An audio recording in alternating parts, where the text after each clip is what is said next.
Alors pour moi, ma connaissance de Famissio a été un peu particulière parce que je travaille au niveau de l'accueil secrétariat à la paroisse.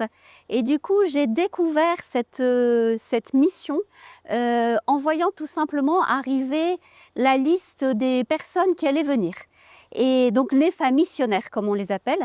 Et en fait, ce qui m'a beaucoup touchée, c'est de voir cette caractéristique première de Famissio, c'est que ce sont des familles qui viennent.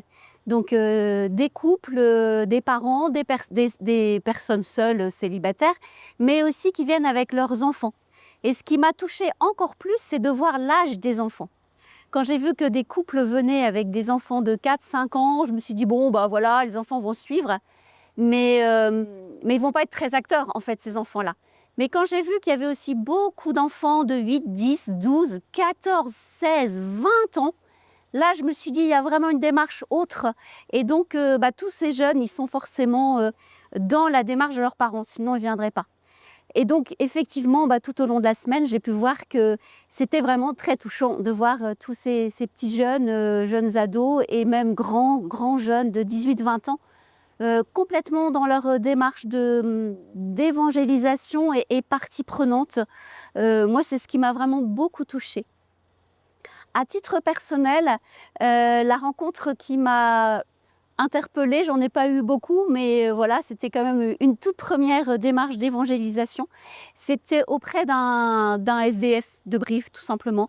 On est allé vers lui, voilà, on a passé un petit moment, on l'a beaucoup écouté. Un monsieur qui n'a pas de toit et qui n'a rien à manger, qui n'a pas de ressources. Et en moi-même, je me disais, pendant qu'il nous parlait, je me disais: «Mais en fait, comment peut-on, parler de Dieu à quelqu'un qui n'a pas à manger?» Et c'était vraiment, c'était une question qui m'a perturbée pendant tout ce temps où il nous a beaucoup parlé de sa situation. Et à la fin, avant de le quitter, on lui a dit: «Est-ce que vous voulez qu'on prie avec vous, qu'on prie pour vous?» Voilà. Et là, il y a eu un temps de silence et on a vu ce monsieur, en fait, exprimer une prière d'action de grâce pour sa vie, pour le fait qu'il est protégé tous les jours, qu'il a à manger tous les jours, à peu près, parce que malgré tout, il reçoit une aide, il rencontre des gens qui le soutiennent. Et en fait, j'ai été évangélisée par ce monsieur qui finalement était vraiment dans une prière d'action de grâce envers Dieu qui lui donne la vie.